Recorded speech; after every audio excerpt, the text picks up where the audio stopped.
श्रीमद् भागवत पांचम स्कंद में लिखते हैं कि देवी देवता भगवान से प्रार्थना करते हैं कि हे प्रभु, स्वर्ग का पुण्य भोगने से शेष पुण्य बचे तो हमको मनुष्य शरीर देना, लेकिन एक शर्त है प्रभु।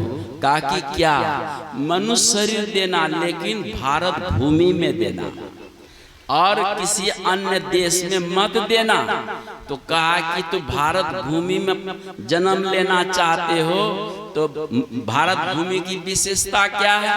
का हमने सुनी है कि भारत भूमि में साधु संत ऋषि मुनि ज्ञानी लोग अनायास घर गांव में आते हैं, उनकी संगति सत्संग हमें प्राप्त होगा और जन्मों का संस्कार जो सोया हुआ होगा तो उनके सत्संग से संस्कार जगेगा और जगते ही आपके भजन में लगकर अपने जीवन को हम मुक्त मोक्ष कर लेंगे।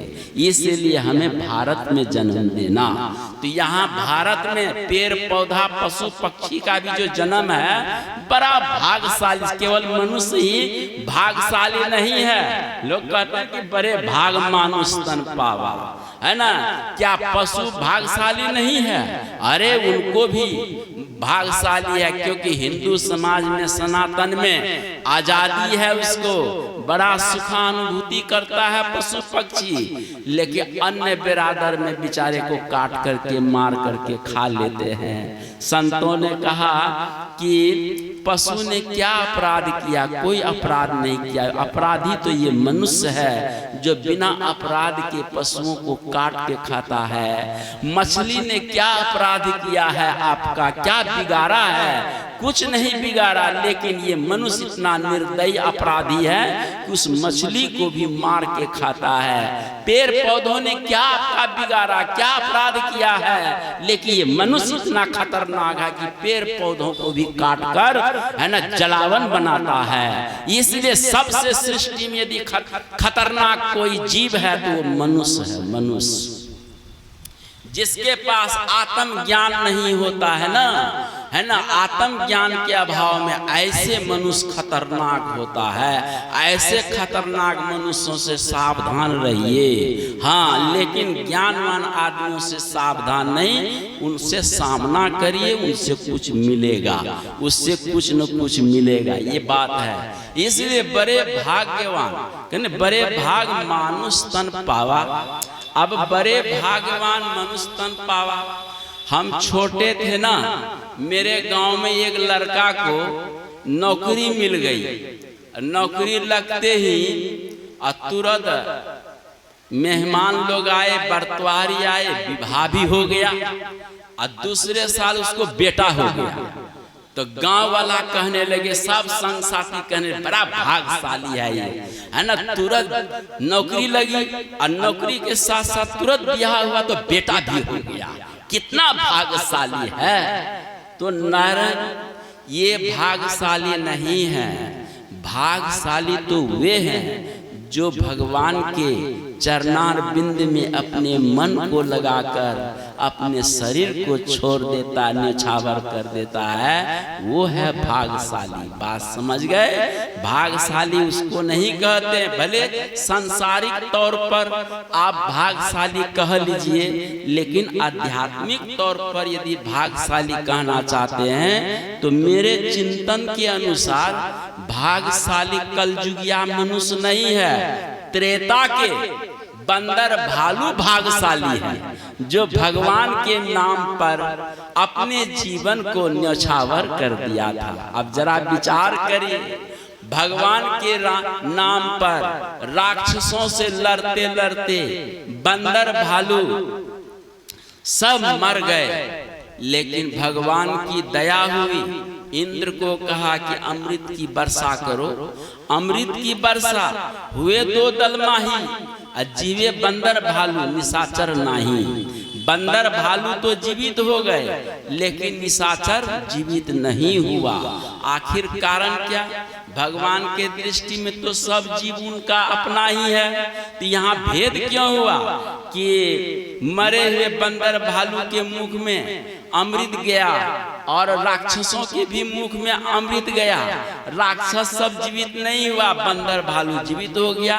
तो कारण संतों ने बताया कि बंदर भालू भगवान की शरण में थे, भगवान की कृपा के आश्रित पात्र थे, लेकिन राक्षस सब भगवान के शरण में नहीं थे, इसलिए भगवान की कृपा उस पर नहीं हुई। अमृत मुख में गया फिर भी वो जीवित नहीं हुआ। इसलिए मनुष्य सब हैं, लेकिन उन्हीं का उद्धार होगा जो भगवान सद्गुरु की शरण में आएगा। और जो भगवान सद्गुरु की शरण में नहीं आएगा, मनुष्य होते हुए राक्षसों के तरह अमृत चला भी जाएगा कान में मुख में, फिर भी आपका उद्धार नहीं हो सकता। उद्धार तो उसी का होगा जो उनकी शरण में है। इसीलिए बंदर भालू के साथ भगवान राम जब अयोध्या आए, पुष्प विमान से उतरते ही भगवान राम और मैया सीता ने गुरुजनों को प्रणाम किया। वशिष्ठ जी ने कहा कि हे राम, ये सब कौन है? कहा कि गुरुदेव, इन्हीं लोगों की सहायता से हमने उस दुरांत रावण पर विजय पाई, न तो विजय पाना असंभव। इन्हीं लोगों के बलबूते पर, हाँ, बड़े शिष्ट हैं।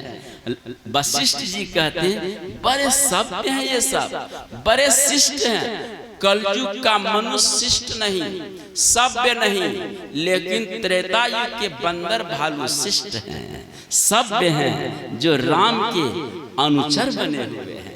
और यहाँ आज कलयुग प्राणी को 2 घंटा समय दो कि भाई भगवान का भजन करना है, ध्यान करना, सतगुरु का ध्यान सुनना है, सत्संग सुनना है। कहा कि बाबा हमको फुर्सते नहीं है, हमको टाइम नहीं है। आप जरा विचार करो।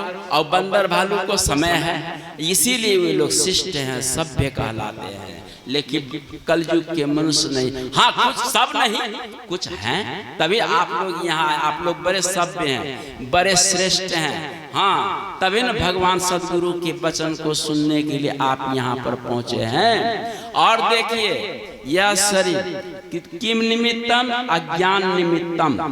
अज्ञान के कारण हम सबों को शरीर मिला है। और इस शरीर मिलने से फिर क्या होता है? तो शरीर मिलने से दुख होता है। दुख तरह तरह के होता है, चाहे कितना भी मंजिल कुछ बना लो, बस दुख ही दुख है। पुराण में एक श्लोक है, एकाहायनो